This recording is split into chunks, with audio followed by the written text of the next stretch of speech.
میں زخم لے کے مر رہا ہوں کہ میں نے 40 دن کا چلا ان لوگوں کے ساتھ گزارا بڑھاپے میں کہ میرا 40 کلو وزن کم ہوا. یہ میں نے 6 کلو اب بڑھایا روز پائے کھا کھا کے کہ وزن بڑھے, پراٹھے کھا کھا کے. میں نے کبھی سوچا بھی نہیں تھا کہ یہ گیٹ نمبر 4 والے بھی مجھے کبھی 40 دن کے لیے اٹھا کے لے جائیں گے.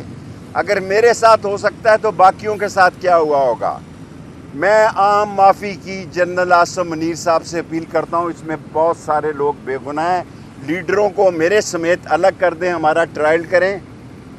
ہم یہاں موجود ہی نہیں تھے, اس کے باوجود ہمیں سزا دے دیں. جیل میں سہولت ہے جی, روز رات کو دیسی مرغی کھاتے تھے, صبح دیسی حلوہ کھاتے تھے, دوپہر میں بریانی مرغ بریانی کھاتے تھے, اور جب اٹھا کے لے جاتے ہیں 40 دن کا چلا کراتے ہیں تو پھر 1 گھنٹہ بھی نہیں کٹتا تھا.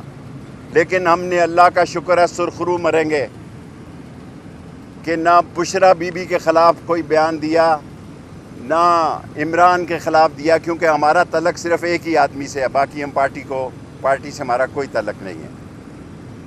ایک ہی آدمی سے ہماری دوستی تھی, ہے اور رہے گی. کب تک رہتی ہے یہ اللہ کو پتہ ہے. لیکن ہمارے ساتھ اگر یہ ہو سکتا ہے جو 16 دفعہ وزیر رہا ہو اسے 40 دن کا چلا کاٹنا پڑے, تو لوگوں کے ساتھ کیا کچھ ہوا ہوگا اس ملک میں. سو میری اپیل ہے کہ جو چھوٹے چھوٹے غریب لوگ ہیں جن کے گھروں میں بڑی ہی قیامت رو برپا ہے, ان کی معافی کا لیڈروں کو علیحدہ کر دیں, ورکروں کو علیحدہ کر دیں. دیکھیں سارے دھوپ میں کھڑے ہیں, لیڈر ہم اندر چلے گئے ہیں, اندر AC لگے ہوئے ہیں, 12 سیٹیں ہیں, 680 کیس ہے لوگوں کا, اور یہ بڑی زیادتی ہو رہی ہے. میں جنرل عاصم منیر سے, کیونکہ اس کے پاس تو ہے ہی نہیں, بھوکھا ننگا شہباز شریف, نہ لینے میں نہ دینے میں, نہ اس کی کوئی سنتا ہے. کو مر جائے تو فون کر دیتا ہے, کسی کے گھر بچہ پیدا ہو جائے باہر کے ملک میں تو فون کر دیتا ہے, کسی کے بچے کے حقیقے بھی ہوں تو فون کر دیتا ہے, کیونکہ کوئی منہ ہی نہیں لگا رہا, کوئی ان کو منہ ہی نہیں لگا رہا. غیر ملکی بچوں کے حقیقوں پہ بھی فون کرتے ہیں. $5 نہیں لا سکے, $10 نہیں لا سکے.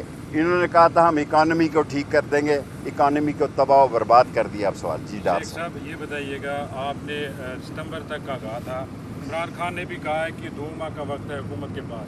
دوسری طرف حکومت عدلیہ کے ساتھ مازاری میں چلی گئی ہے. عدلیہ کو میں سلیوٹ پیش کرتا ہوں. ڈار صاحب آپ کو میں نے پچھلی دفعہ بھی کہا تھا کہ اگست اور ستمبر بہت بھاری ہیں. میرا یقین ہے کہ اگست بھی بہت بھاری ہے.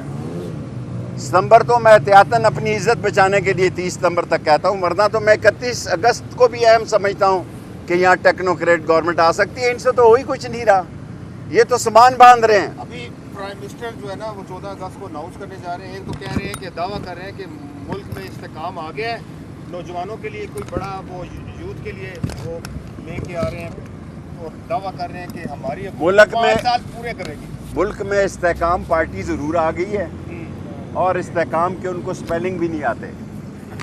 ٹھیک ہے جی. اور میں نہیں کہتا, اعجاز الحق کہتا کہ ڈگی میں چھپ کے جاتا تھا. میں کئی دفعہ اعجاز الحق کو 2-3 دفعہ فون کیا ہے کہ یار کتنی دفعہ یہ ڈگی میں چھپ کے گیا ہے, لیکن اعجاز الحق نے فون نہیں اٹھایا.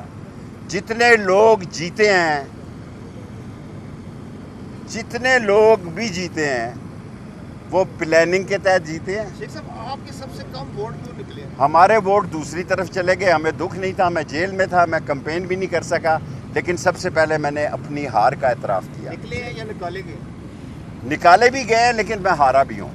میں یہ کہوں کہ میں ہارا نہیں. میں آج ڈار صاحب سے پوچھے, میں اگست ستمبر تک کہہ رہا ہوں کہ یہ ٹیکنوکریٹ گورنمنٹ آ سکتی ہے. انٹرویو شروع ہو چکے ہیں. یہ وجہ کیا ہے اس کی کہ کیوں 2 ماہ آپ ٹائم دے رہے ہیں؟ ہمارا چھوٹا جو ڈرائیور ہوتا ہے نا, میں اس سے بنا کے رکھتا ہوں. میں بڑے افسر سے نہیں بنا کے رکھتا. آپ کو انفارمیشن میں DGC سے یا DGI میرے بھائی ہیں, بڑے میرے علاقے کے ہیں, یا عاصم منیر صاحب میرے علاقے کے ہیں, ان سے میری کسی فوجی سے تعلقات نہیں. لیکن سارے کے سارے ڈرائیور جو ہیں وہ لال حویلی سے فٹ ہے. عمران خان کے ساتھ آپ کی دوستی بھی ہے, انہوں نے آپ کا ذکر بھی کیا ہے کہ ان کے ساتھ اچھا تعلق رہا ہے. آپ کہہ رہے ہیں عام معافی کا اعلان کریں,